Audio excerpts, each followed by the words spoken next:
welcome back to our podcast. I'm the Disturbed Southern Belle. And I'm the gentleman. This week, we're going to be continuing on with some more haunted places in the U.S. and finishing up our M states with one that I forgot, ironically enough, Mississippi.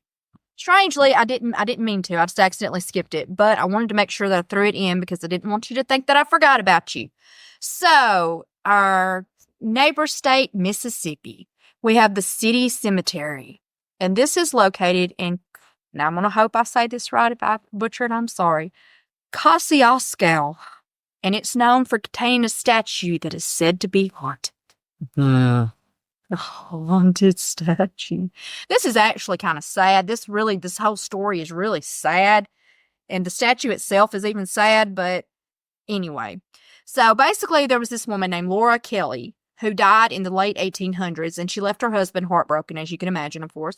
So in his grief, he decided to commission a statue to commemorate her memory. So he spared no expense in the creation of this statue. It even said he hired like some world-famous sculptor, but I can never find out precisely who, but it doesn't matter anyway. So in fact, he even went so far as to give the sculptor his wife's actual garments to guarantee a more realistic portrayal of his beloved wife. So he wanted her to look as much like she did as possible, even her clothing to be, perfect. So now this is where it kind of starts getting sad. So once the statue was completed, he constructed a third floor to his house that enabled him to view the statue from within. So he could actually stand out on this third floor window or whatever and look out and see the statue, and he looked at it all the time. So many people began to believe that his deep affection for his wife imbued the statue with a sense of that emotion, basically. He was so heartbroken over her or whatever.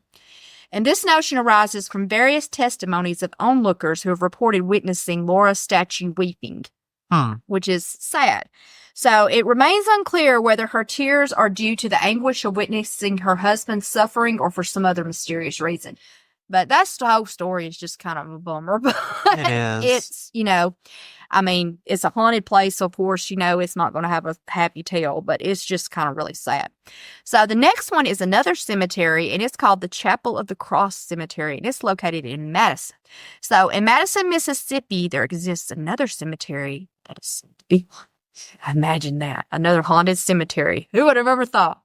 So the most famous story associated with the cemetery concerns the grave of a man named Henry Gray Vick. And he was supposedly killed in a duel. Well, I guess supposedly, I'm thinking it was pretty accurately described as he was killed in a duel just days before he was set to marry a woman named Helene Johnstone.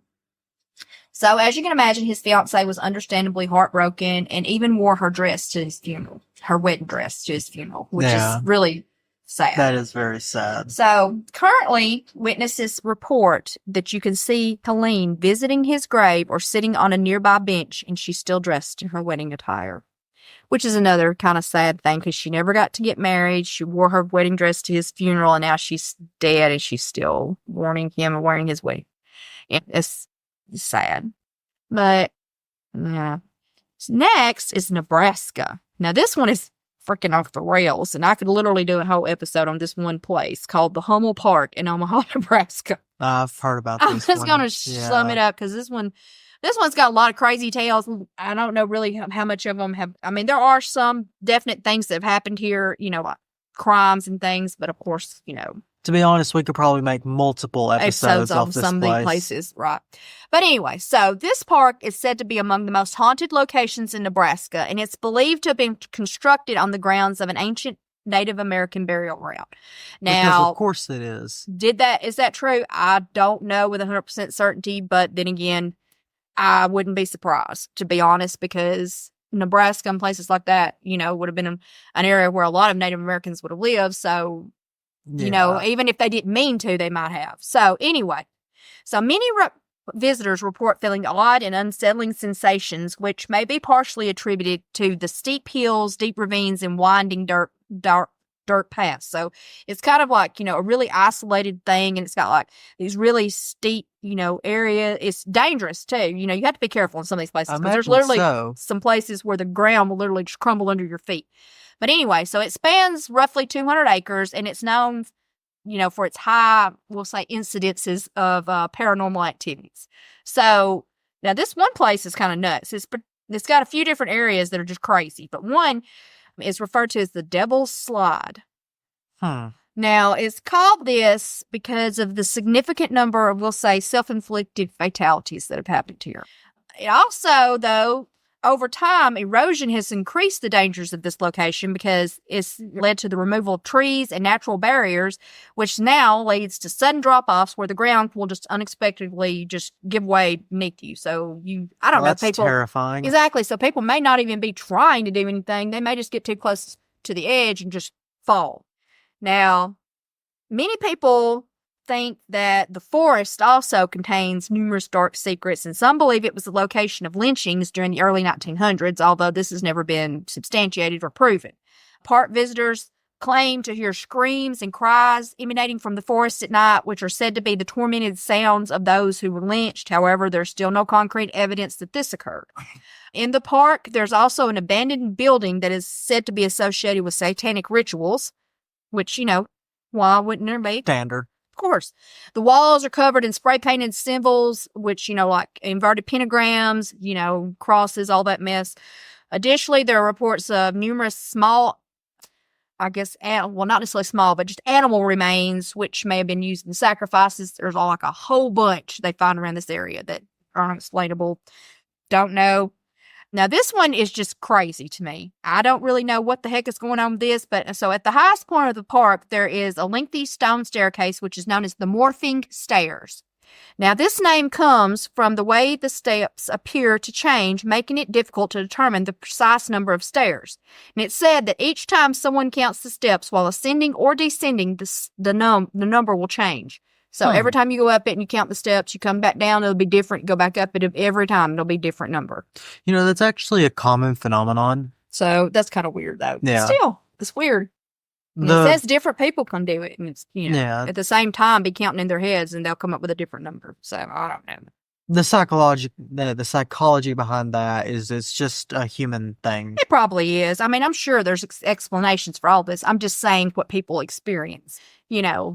All this stuff has probably got, roots. It's all just a matter of or whether or not you lose count easily. True. That could be part of it, too. Now, I don't know how many steps there are, but I saw pictures of it, and it didn't look like it was that many. I mean, it looked like maybe 50, maybe. Mm-hmm. I mean, it wasn't like this.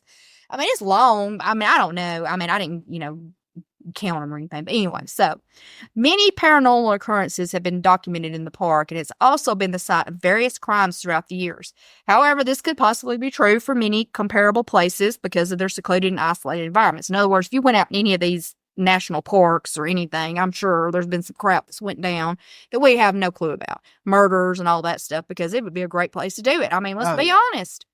I mean, I'm not saying do it, but I mean, there's miles and miles of nothing out in these forests. I mean, you're just out in the middle of nowhere. So, yeah. So, the next one is the Seven Sisters Road, and I hope I'm saying this right, in Otto County, Nebraska. It is a very weird one, and I don't really know if this tale is true either, as of a lot of them, but anyway. So, this can be found close to Nebraska City, and it's officially referred to as Road L on maps. The name is derived from a legend that tells of a man who supposedly killed all 7 of his sisters. First off, big family. Yeah. That's now, impressive. From what I'm getting, it was supposed to be like 7 sisters and this man. So it's like 8 kids and the parents. So the story reportedly comes from the early 1900s, and it said a young man lived with his parents and 7 sisters along the road. And now, I'm not exactly sure what happened, but it was supposedly some fit of rage he had against his sisters. Now, I'm not sure if he was jealous of them, if they treated him badly. I do not know. But basically, then he goes, now how he did this, I have no idea how big this property was, but when you hear this story, it does make you wonder. So supposedly, he lures each one of his sisters from the home, one by one, and then hangs them from trees on separate hills surrounding the home. Holy crap. Now, I'm wondering how big, I mean, they couldn't see each, nothing. Where was he carried? I don't know. So, since that time, numerous individuals have claimed that nighttime driving has led to mysterious car problems. So, you're driving along, your car just breaks down for no reason, or you just start having car issues, your car starts acting funny, just things happen. Others report hearing screams or the sounds of bells ringing. Now, I have no idea why you would be hearing this. I don't know where the sounds of bells are coming from. Interesting. Don't know. Actually. Some also claim that they'll see a woman like groaning into a phone, and then they'll have the back of their back door of their behind the driver's side of the car open, and then all of a sudden the car just being engulfed in this smell of sulfur, like she's getting in the car with you. Now, who is she? I don't know, because if that's from the 1900s, why would she have a phone? Because I just don't imagine, that would have been common. I don't know. Maybe it is her. I mean, I don't know. So that one is another one. It's like, what? I don't know. And I don't know if any of that story is true either. I mean, I don't know if that's just something people made up, if it actually happened, but that's an interesting way to kill people as well. You don't hear a lot of people killing someone by hanging them, and 7 people. But anyway, next is Nevada and the Fox Ridge Park in Henderson, Nevada. So if you like going to parks, this one may not be the best choice, particularly if you plan to go late at night. Well, that's just the most common time to go to a park. Of course it is. That's when I go. So some people say that a young boy was killed by a drunk driver, and ever since, he comes back to the park each night to swing on the swings. Sad. It is. And people say that the ideal time to visit the park to catch a glimpse of the boy is at midnight. Nevertheless, before you think about being daring enough to try this, numerous individuals have reported that if you get too close to him, his eyes will alter or change, and many believe he appears to be under the influence of a demon. So, Interesting. So after this change, it's said that he will disappear, and then there are reports that the swing may move on their own, indicating that he may not actually be gone at all. So he may never actually leave. He may disappear just where you can't see him, but he's still there, which is kind of creepy. It is. If it's a demon, that is very creepy. I don't know, but I don't think I want to visit it. Nor do I. Not if something like that's going on. Now, the next one is the Liberace Museum, and this is going to be the last one for this episode, but the Liberace Museum in Las Vegas. Now, I've never really been a fan of Liberace's music, but I mean, I wouldn't necessarily mind going to his museum just to seeing all that memorabilia and stuff, because those costumes and things, I think it'd be kind of cool. But he was celebrated for his flamboyant character and remarkable persona. And he's also commemorated with a museum dedicated to him, which was established in 1979 at the Tropicana. This museum, of course, showcases his life and career, reflecting the vibrant legacy he left behind. Now, he is a very interesting character. I actually watched a movie on his life once, and he's very interesting. Like I said, I'm not necessarily a fan of his movie, but his life was very crazy, wild, just all, off the wall. So, I mean, he's an interesting person. So, as you might expect, the museum serves as a highly sought-after destination for tourists, of course, because he's still very popular. With some people absolutely still love him. So, it features an impressive collection of stage costumes that were worn by Liberace, in addition to several pianos and various memorabilia that belong to him. So, it's also believed to be one of the locations where his spirit is frequently spotted. So during a series of renovations at the museum, it was reported by both workers and staff that they encountered a shadowy figure that seemed to be observing all the alterations taking place, like they wanted to make sure that nothing was messed up or whatever, like they were overseeing everything. And this presence was noted like he was like a guardian of the changes being implemented, like he went around everything, was into everything, making sure everything was perfect. So the next notable area is the dressing room. Both staff members and guests have reported seeing a figure that they think is Liberace's sister-in-law within the museum as well. So in the dressing room, they actually see him, and just around the museum, they see someone they think is his sister-in-law. I don't know why I don't know if I guess they can see her enough to assume it is. I mean, I'm assuming she looks like her. So alongside these sightings of the singer inside the museum, there have also been claims of him being observed at Carluccio's restaurant, which is situated close to the museum. So he hangs around the museum and his little, he goes and visits that restaurant, which is kind of funny in a way. I mean, I don't really know. I guess that restaurant, I don't know if it had I don't know if it's just because it's nearby or if he actually had a tie to it. I'm not sure, but that's interesting. Now, there's a ton more, good God, in Nevada and, and all those places. But those are some of the highlights that I wanted to hit on. I hope you enjoyed the ones that I picked. Don't forget to like, follow, and subscribe. And don't forget to stay disturbed.